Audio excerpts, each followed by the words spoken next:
Yes, I know, I know. If you can hear me, Martin, you can. Did you hit the? Yes. Did you turn on your micro? Well, I don't understand. You are the co-host, so you should be able to talk and us to hear you. Um.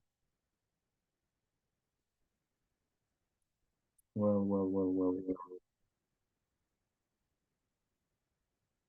Wait. I'll need to find a solution.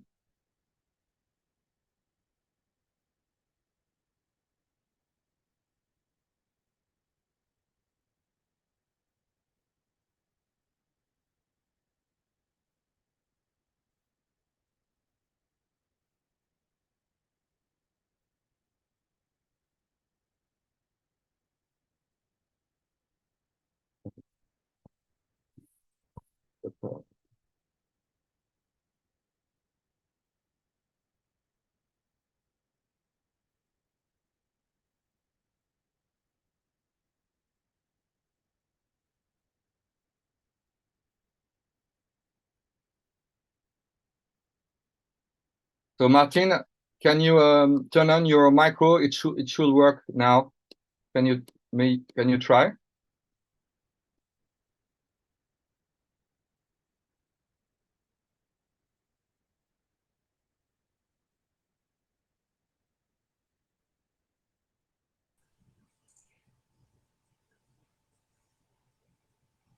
Mm-hmm. Good morning. Is that what you're Oh yes. asking? Hello. Hello. Hello. So I hear you now, Martin. Do you Good. hear me? Yeah. Sorry, there was a sorry. It's from my end. Sorry. So now you can talk and we can hear you. Okay. Hello. Hello. So All right. So you just let me know when you want to have me speak. And I'll. yeah. I'm just waiting for everybody, and we shall, start soon. I will make a short, introduction, Mhm. and after that, you will be, able to share your insight and experience. Okay, if you don't Sure. mind. Okay. Sorry for this little technical issue. Um, It, it's the first installation of your course. Hopefully, the next few will be less technically fraught. yes, I hope so. Yes, you're right. Okay.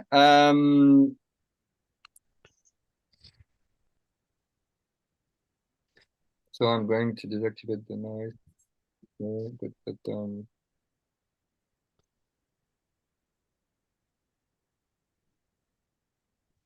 let's okay.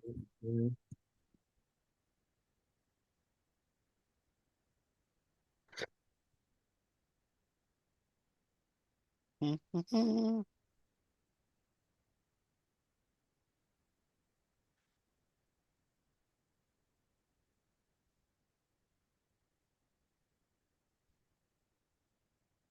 Yeah.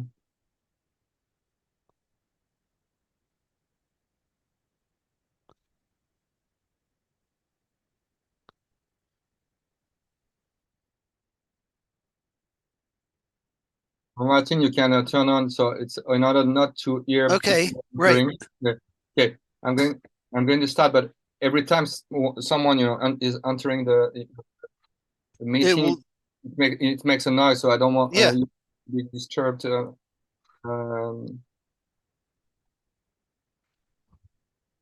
You hear the sound, you, when someone is entering the onto. Yes.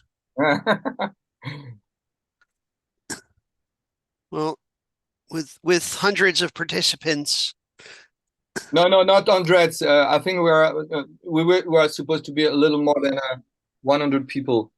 Okay. The reason why it's always a good idea to be on time.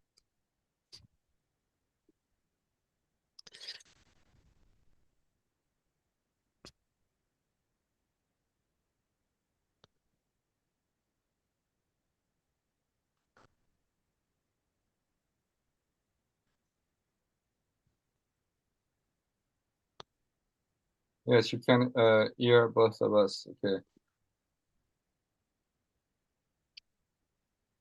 Okay. So thank you very much. First to Martin and to all of you. I hope everybody wants. And now I'm going to block people because I can't.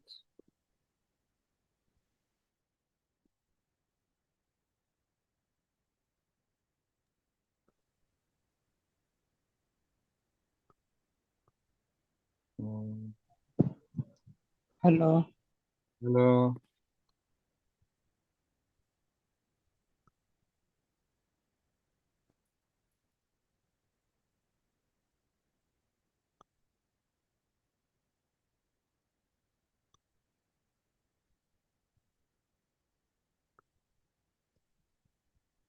Okay, I'm going. No, security. Security.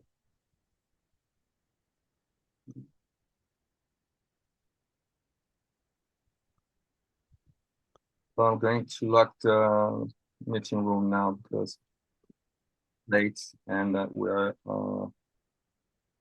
I'm compelled to do that. Okay. Now I'm going to lock the. Okay. Now, okay. Thank you very much. We're going to start this this first part of a series, of 7 sessions of this webinar entitled "Quantitative Finance Made Accessible." I'm supposed to. I don't know where. Looking.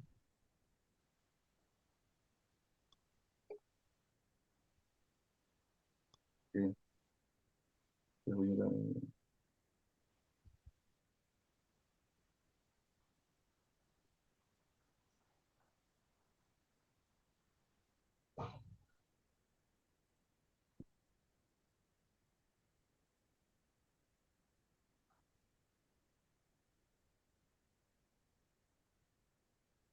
Okay, I locked the meeting room, but now people still enter, and it's pretty noisy now. So thank you. So hello everyone, and we'll start this first class dedicated to quantitative finance made accessible.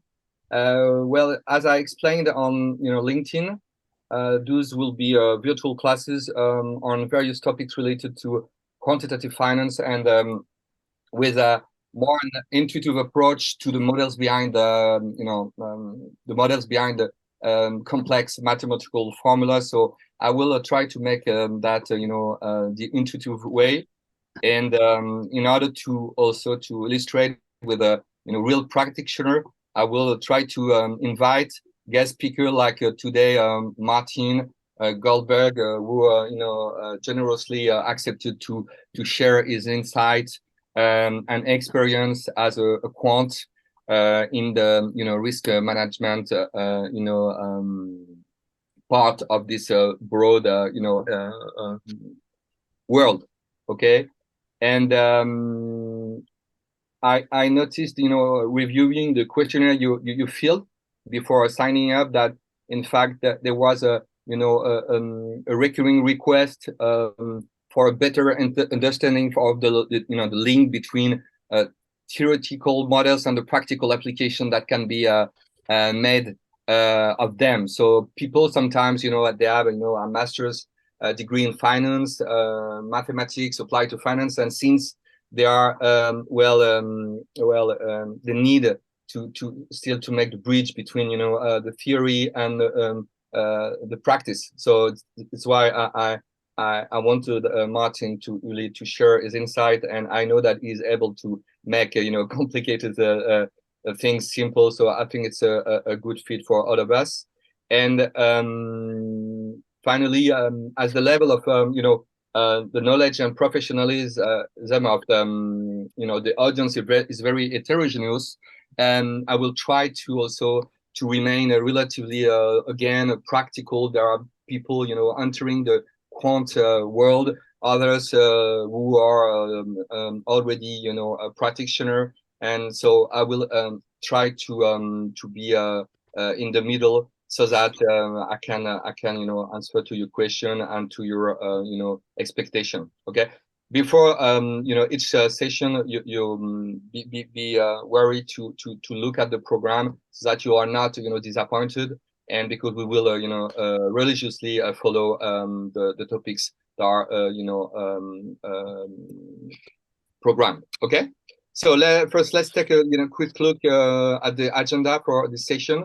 We will I will make a short self-introduction. After that, Martin Goldberg will you know, share his insight. Like I told you, he was head of model validation for over I don't know, 2 decades, if I'm not wrong, Martin, and covering market, credit risk, and operational risk measurement and management.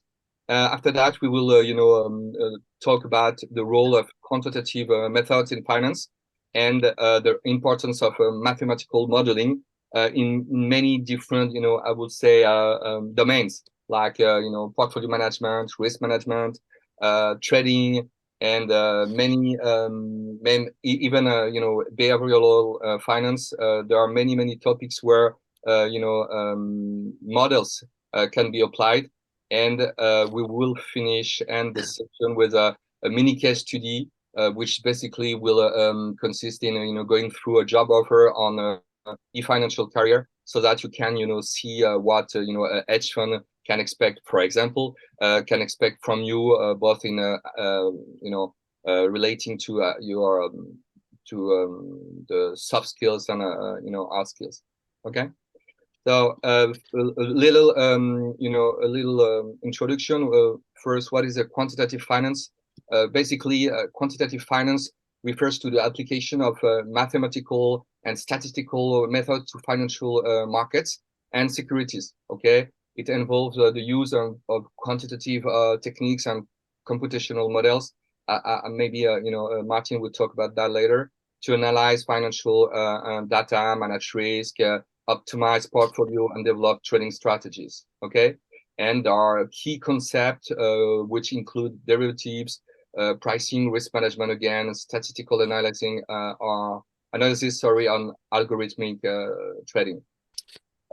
So we try to you know, in short, to respond to the question, what is quantitative finance? Now, what is a quant?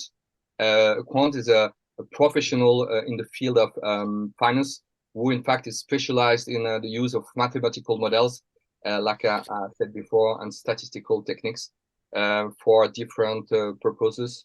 Again, like in risk management, again, derivative pricing and algorithmic trading. Okay, they develop markets. There are many different jobs in the quant industry, but basically quants develop you know, models to understand how you know, price you know, price move, and predict market behaviors to some extent, analyze risk, and created potentially automated you know, trading strategies. Okay, without consideration of, you know, intuition or so-called gut feeling and so on. Only you know, quant you know, deal with numbers, and you know, the advantage of numbers on mathematics, that they don't lie. Okay, they can be you know, used or misinterpreted, but they can't lie, in fact. So it's a pretty a good advantage, especially when you enter the the trading arena. Okay, for example. So quants develop models, and they often have, like Martin here, advanced degrees in in mathematics or even in physics. There are more PhD in physics in in the finance industry than in the world of physics, in fact. Okay, so you need also stronger programming skills, and you should be able to work across investments, banks, hedge funds, and asset management firms. Okay, a little short in this introduction about me first. Well, I've been trading stocks about for 20 years, but US stocks, and in fact I use only price and volume, but I just discretionary trader. So it can it can appear a bit paradoxical that I conduct this introduction to quantitative finance when in fact I use more historical volatility than implied volatility. But I will make the bridge between my experience and this desire to share my knowledge about quantitative finance. In fact, even if I have a discretionary approach, I have a really quantitative way of dealing with trading. Okay, especially regarding backtesting, my routine, and so on. And I was pretty interested by quantitative finance because it was at the other spectrum of what I considered in trading, like price action. I use data, but only to backtest. But just I visualize a price pattern and price action, recurring patterns on the market, which in fact translate human behavior. And I was pretty much attracted by this new world to me because it was far from the way I was appreciating the price moves and the expected volatility. Okay, so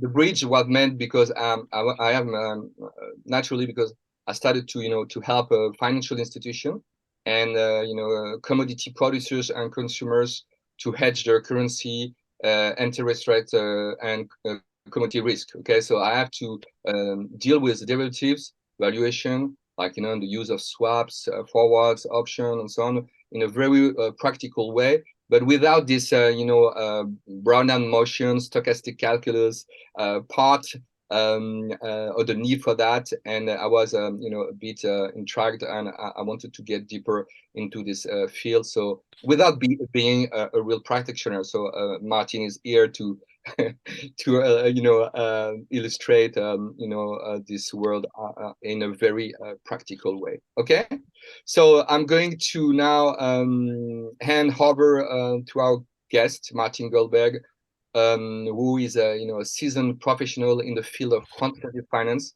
again with over 2 decades of experience covering a broad range of activities about your market, credit and operational risk measurement. So Martina, you can talk now. Okay.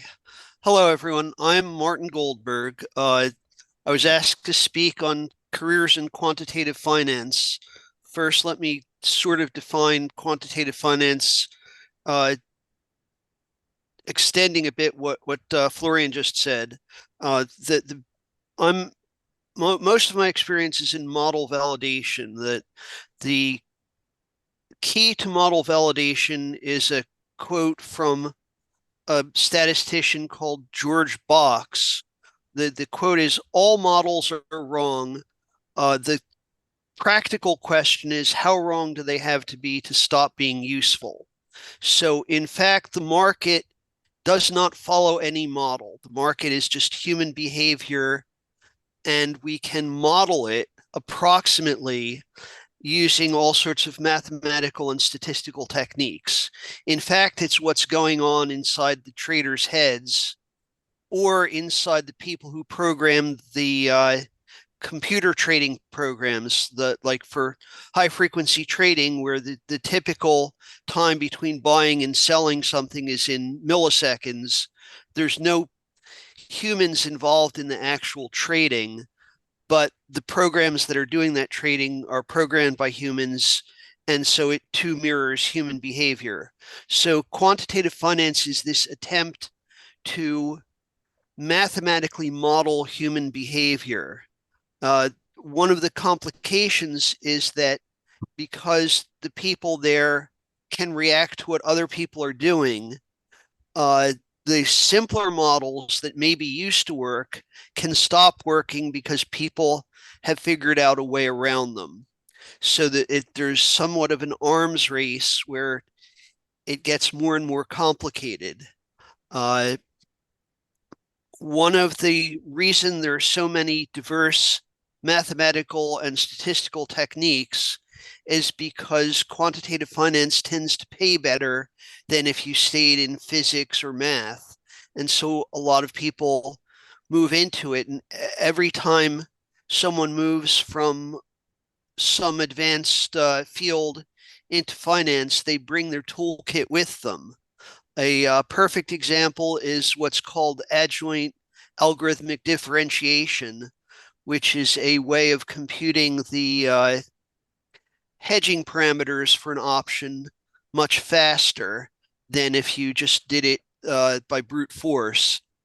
And the way that came about in finance was someone who had been designing airplane wings said, "Oh, I know how to do this faster. We use a technique in airplane wing design called adjoint algorithmic differentiation.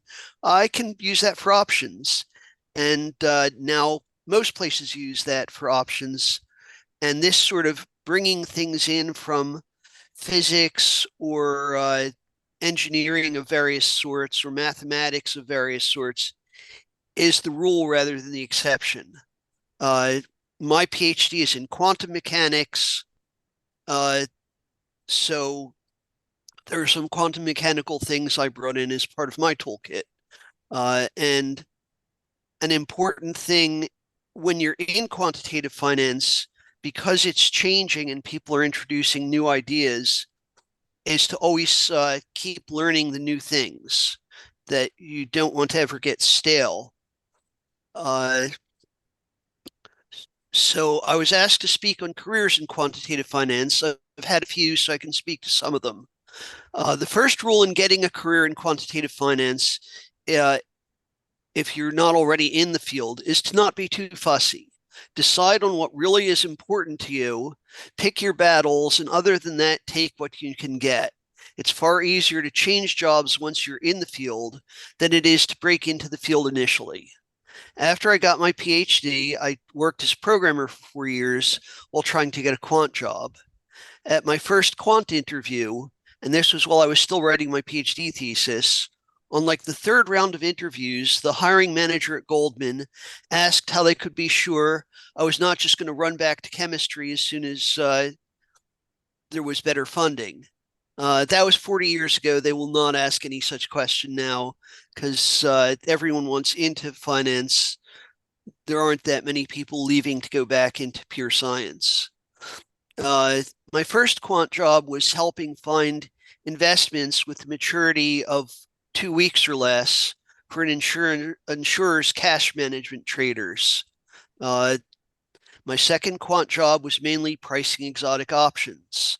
The way this worked was typically some trader or fixed income salesman would hand me a sheet of paper describing some exotic deal type and say, "A competitor is pushing this in the market. We want to bid on it. Give me a price on it before lunch." This is when I learned the importance of having a toolkit of components to slap together into some exotics features quickly. That is, I had a forward finite difference tree, and you can do all sorts of tricks with it to model different exotic features.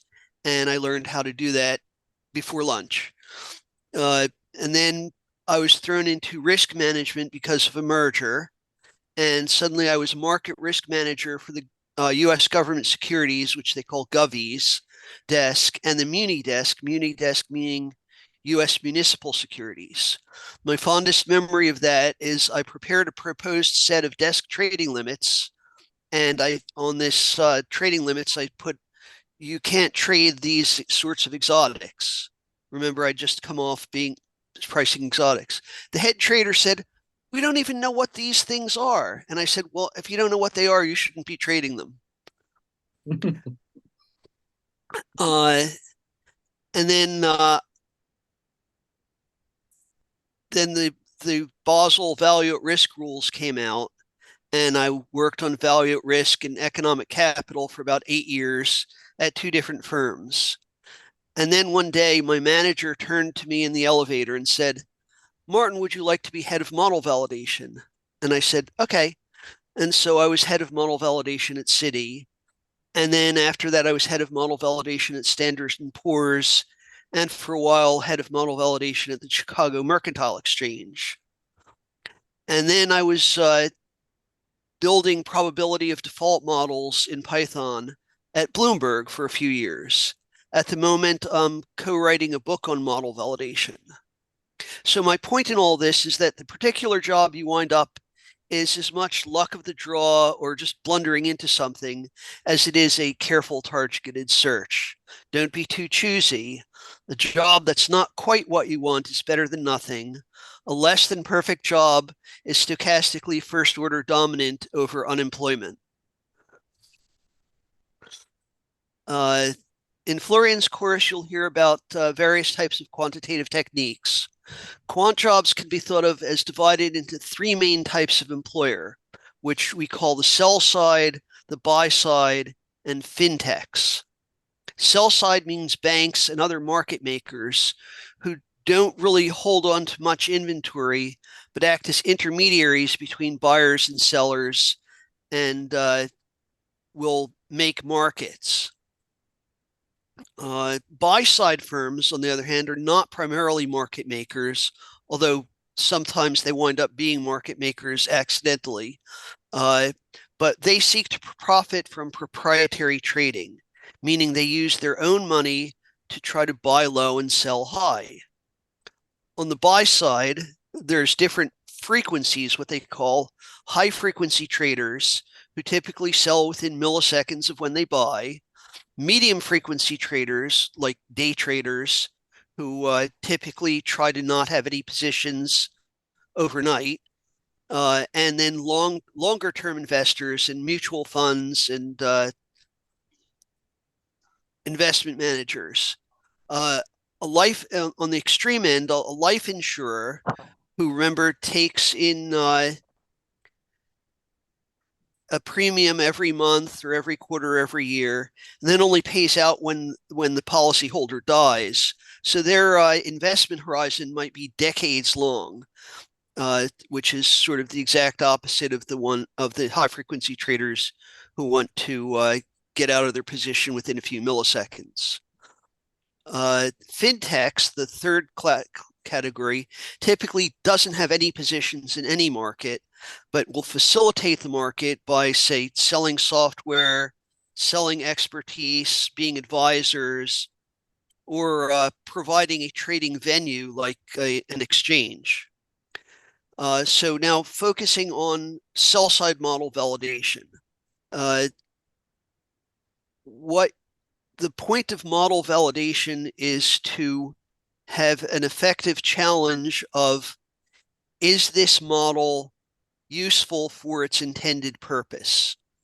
So you have to understand the models that they're presenting to you, understand the purpose that they want to use it for, and if something's wrong with it, you have to be knowledgeable enough that you'll find what's wrong with it. And you have to convince management and the auditors and the regulators that you really tried to find something wrong with it. Often you'll say, well, it's okay, but here's something that you could do that's better. This is a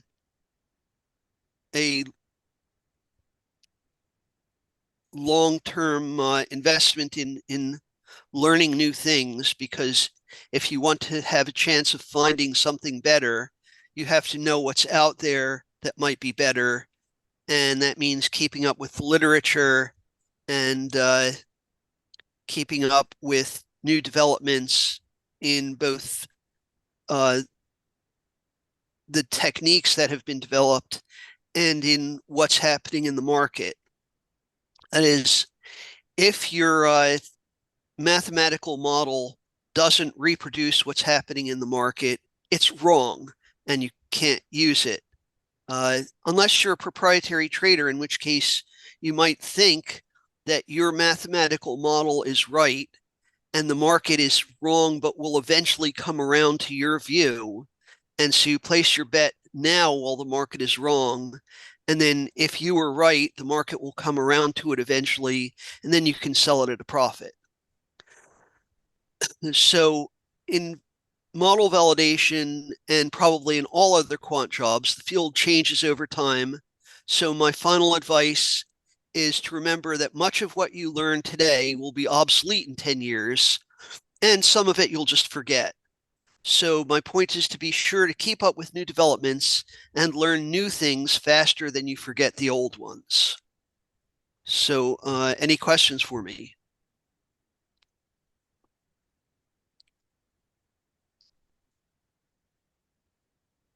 And thank you, Martin. I have a question. What advice would you give to someone who wants to get a job as a quant, to make the difference in this very highly competitive industry, since there are many there are many PhDs that you have to compete with, doctor in physics or math, and how can you make the difference when you don't have this level of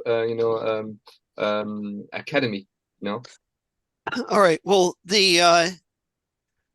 not everyone is hired in at an advanced level. There are people who are brought in as trainees or interns or just starting out. And so the point is, if I have, and I've been in this position where I have a job for someone fresh out of school, and I get 500 resumes. So the point is to have your and I'm only going to interview about 10 people because I don't have an infinite amount of time. So the point is to have your resume stand out compared to the other 499. And mentioning what courses you take won't do it because everyone's going to have taken those courses. If you didn't take those courses, then you have to say somehow on your resume that you understand the stuff anyway. But the main thing is to have something interesting on your resume that will cause me to move it to the pile of the 10 people I'm going to interview. This could be a project, an interesting internship, or something like that, something that will be interesting for me to talk to you about. Remember that anything on your resume they might ask you about, if you can't talk about it for at least 3 to 5 minutes, then you don't know it well enough and it really shouldn't be on your resume. And so my advice is one key thing is preparing, doing interesting projects, and being sure that your resume is absolutely perfect. Because remember, I'm looking for reasons to throw out the resume, not for reasons to keep it. So if there's typographical errors, logic errors, anything wrong with the resume, then that's the end of it. So it might help to have some friends look at your resume and check it for errors. In today's market, when you send in a resume, it doesn't go to a person. Typically, it goes to the human resources department, who first run it through a mathematical program called applicant tracking system, or ATS, where the computer decides whether or not to just throw out the resume. ATS has its own peculiar rules that you sort of, as a human, can't figure out. So it may help, and I always do this, to pay a company a few $dozen to check whether it will pass through ATS. And typically they'll then make tiny changes that don't make any sense to you. But the point is, with those tiny changes, they pass ATS. Without them, they don't. And if you don't pass ATS, you'll never get an interview. So that's my advice. Okay, thank you very much, Martin. There's a question from Toby. Toby? Yeah. Hi, Florian. Thank you. And hi, Martin. Hi. Okay, so you wanted me to talk a little bit more on the sell side. High frequency trading is on the buy side.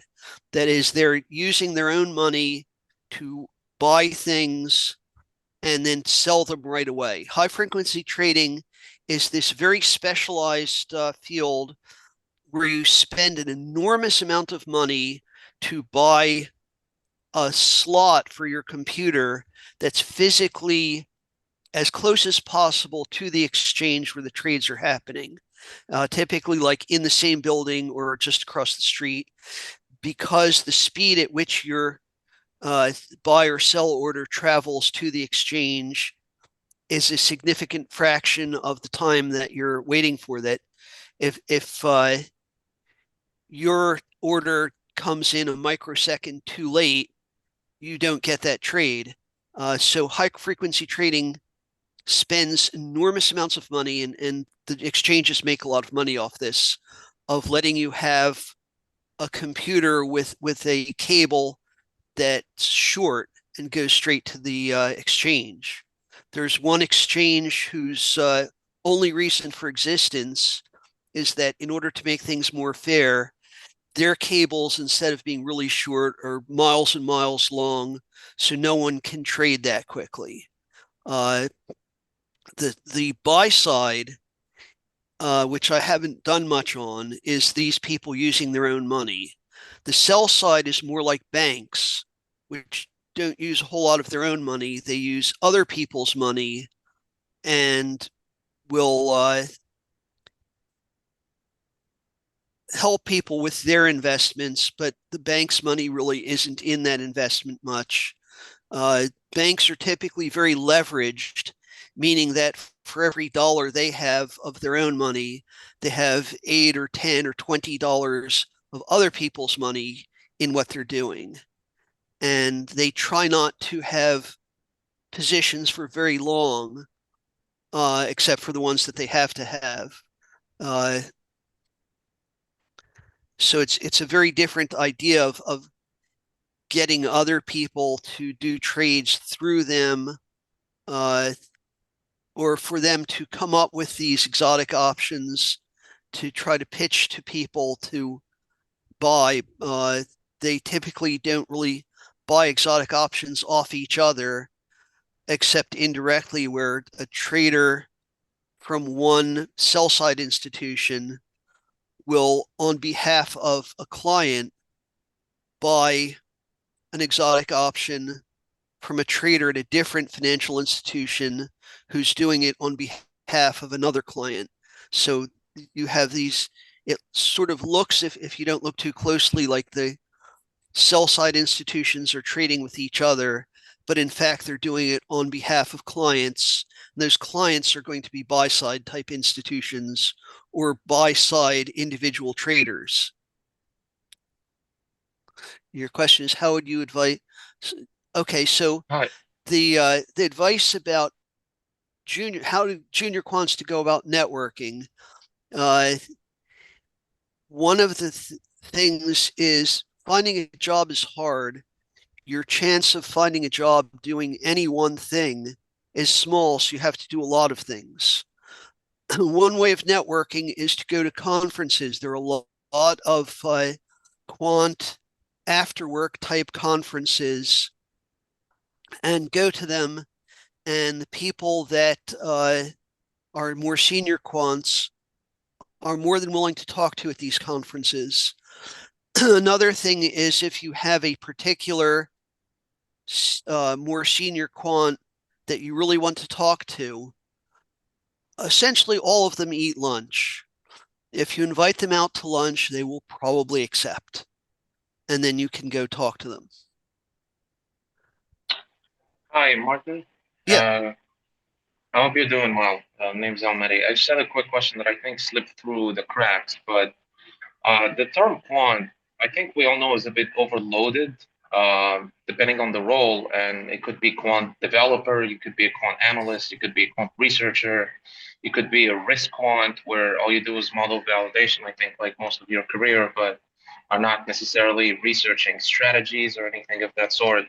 There's quant modeling. I just wanted to know if you could speak about the distinctions between these roles and how, how different educational backgrounds might be better fits for certain roles. The PhD being a better fit for, say, quant research than like an the MFE, things of that sort. it doesn't quite work that way. The educational background for all of them is remarkably similar, and the same person might be doing many of them at different points in their careers. That it's fairly porous to go back and forth. That they, I was a model validator for a while, and then for 3 years I was a quant developer. So no, it bounces back and forth. The point is to get enough education to break into the field and keep trying as you're teaching yourself or taking CQF or learning on your own or taking a master's in quantitative finance or whatever. And once you get a job, keep learning.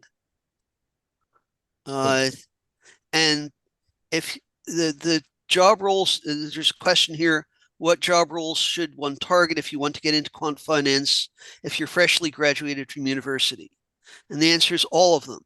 Apply to as many as you think you're qualified for. And if you think you're not qualified for any of them, think again. Keep trying. My advice, as I said, my main advice is don't be too fussy. Any job is sort of better than no job, so do what you can. Any courses or books I'd recommend or skills to, all right, well, the first is to learn about quantitative finance with a sort of baby level book like the one Hull Options Futures and the other derivatives or whatever it's called, which is now in its umpteenth edition. Other than that, depending on which particular roles you're really interested in, learn about the various things that a quant does. One way of figuring that out is to look at the syllabus of a master's in quantitative finance program, and they're all very similar, and see what courses they offer. And that's sort of what things a quant does. And either if you're not in a course like that, you can buy the textbooks and work through them on your own. Or if you prefer to have instruction, you can do quant finance program part-time, or if you want to full-time, whatever. Before you can do any of that, it's very important that you have the mathematical background to even start that, meaning you have to have taken or taught yourself calculus, learn a little bit about linear algebra, matrix mathematics, and programming. And nowadays, I'd say most people know how to program at least a little bit. It doesn't as much matter which language you're programming in. A lot of people now use Python. Some use R. You're probably not going to use MATLAB because MATLAB costs money to get a license for. Mathematica doesn't cost as much to get a license for, so some people can use that. There are other languages, but Python and R have the advantage that they're free.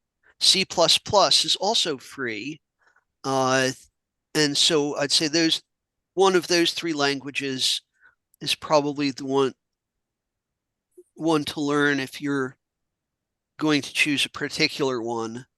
I'm not sure if it's better to be good at one and not know anything about the other two, or good or sort of adequate at a few of them. I personally never really learned C++ or R, but that's just me. Other people swear by R. An important thing is that most of these languages, you can call a subroutine which is written in a different one without a whole lot of effort, so it doesn't matter as much as it used to. I know that's just rambling and doesn't give you an exact answer, but that's a lot of this is fuzzy. That a lot of where you wind up in quantitative finance is luck of the draw and not careful design. Mhm. It lasts a bit longer, Martin, if you don't mind. I think it's pretty interesting that you share your insight and experience and knowledge about this field. If you don't mind, we will pursue until I don't know still maybe 5 or 10 minutes if you agree. Since Fine. there are, yes, since Sure. there are other As long as people want to ask questions, I'll try to answer them. thank you.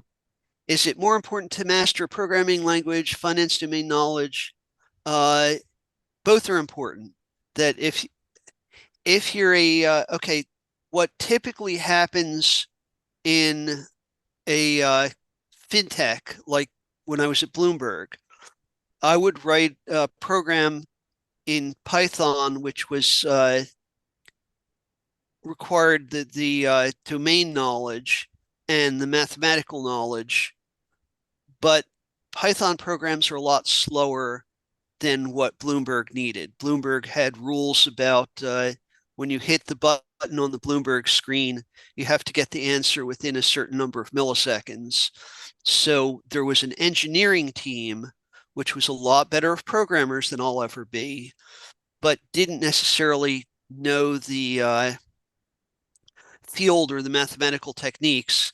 They would take my Python program and my documentation of it and my test examples of how to see what the right answer should be and translate it all into C++, which they knew how to tune really carefully to be much faster, because that's what they were really good at. That's what got them that job, is knowing how to get the programs to run really fast and to never crash.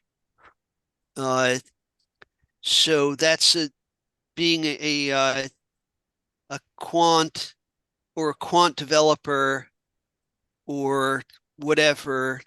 That there's slightly different skills, but you can move from one to the other. The important thing is to keep trying. That as you're teaching yourself, keep learning new things and keep applying for quant jobs, and eventually you'll, if you're lucky, get in. And I obviously can't promise on behalf of all the 100 or so people, 88 people in this chat, that you'll all get jobs, but try.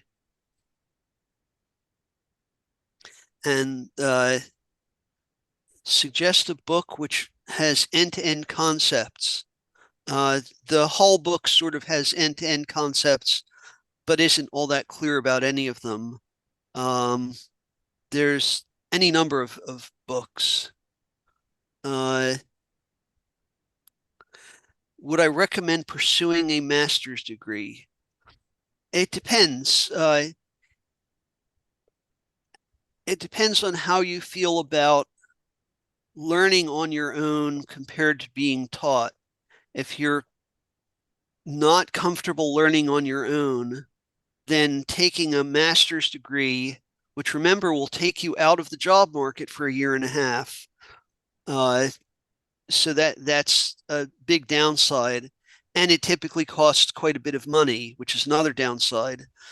But you'll get professional instruction and someone to grade your homework problems and hold your hand and so much. But eventually you have to learn on your own because you have to keep learning after you get your degree or instead of getting your degree.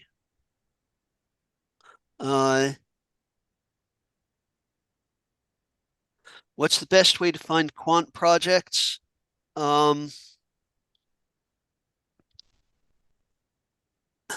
Probably one way of doing it is to look at someone else's quant project, like the website archive.org has every day in its quantitative finance section papers by practitioners or academics who are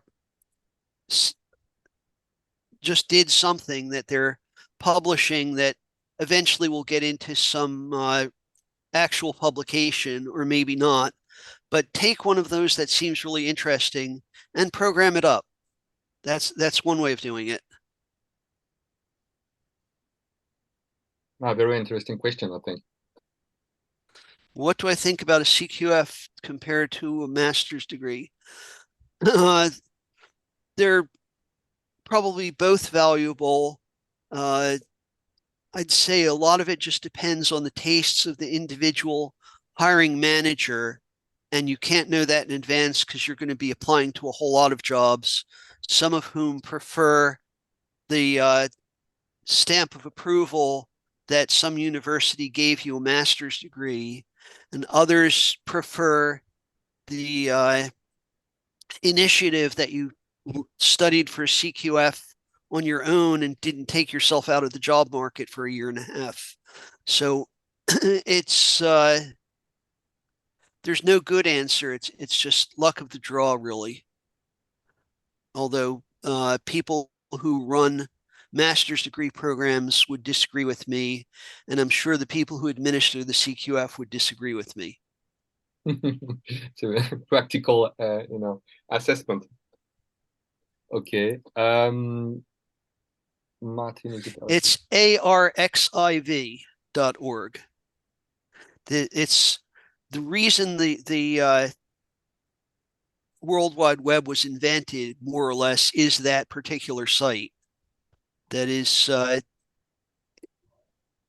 someone at CERN, the nuclear physics research agency, invented it in order to publish physics preprints.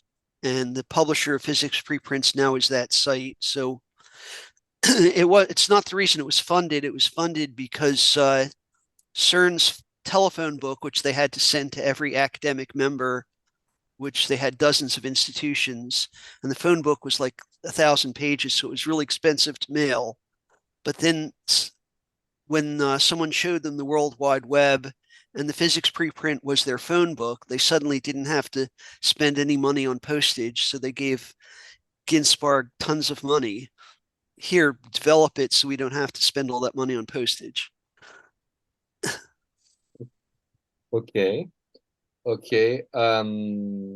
Thank you. No other questions. So, given the interest arose by Martin talk, we are going to change the format of this session, and we will end soon since it's been about 1 hour we've started.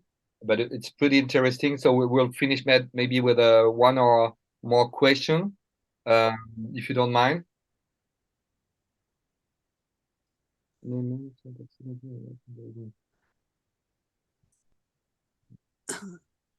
All right. How is the day in the life of a quant? You go to work, you get your coffee or tea and sit and stare at a screen for 8 hours. when you get up in the middle to have lunch. And then you go home and play with the cats or work in the garden or whatever. It's sort of it varies depending on what the job is.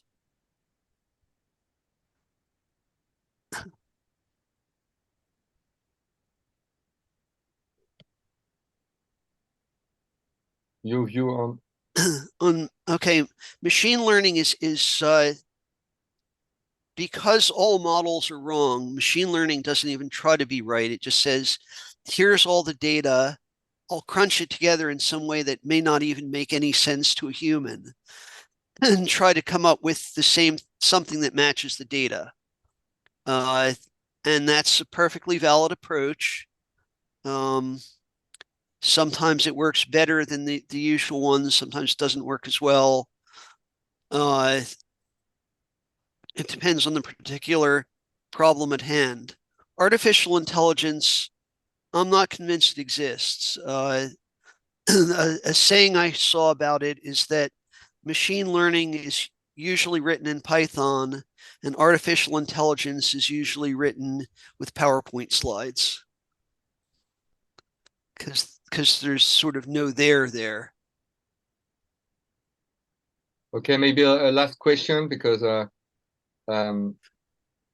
it's been 1 hour now. Maybe the last one. Is there any preferred career path in order to get into start arbitrage? The last one. Well, stat arb is what hedge funds do. So that's very much on the buy side. And the preferred path into stat arb is to get a job doing stat arb. How you get there, I don't know. That you apply for a bunch of jobs and learn things, and eventually someone hires you to do stat arb. Doing some stat arb on your own will look good on your resume to get a stat arb job, but it's hard. Yeah. Okay, thank you very much, Martin. There are many other questions, but we were going to let you free. It was really interesting because you have experience, feedback, and you are really practical. And in fact, yes, the format of the session changed, but I think it was really interesting. So I'll let you speak. And okay, well, just the caveat: feel free to disagree with me on anything I've said. That opinions differ, and this was what I think. Yes, really interesting, and thank you, everybody. Thanking you, and again, and maybe if you accept, Martin, I have recorded the session, and if you accept, I will share to the attendance. Sure. Okay. Thank you very much again.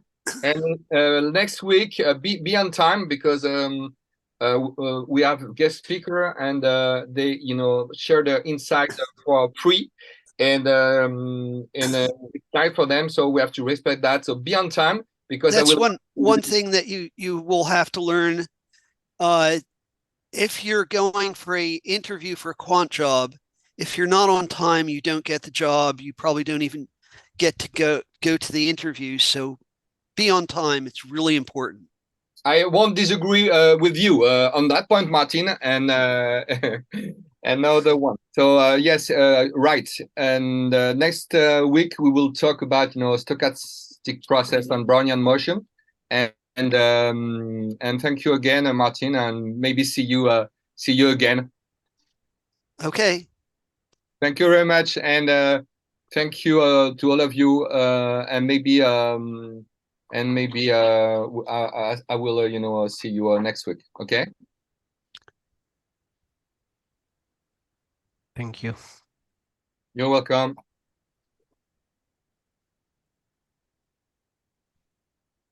Thank you.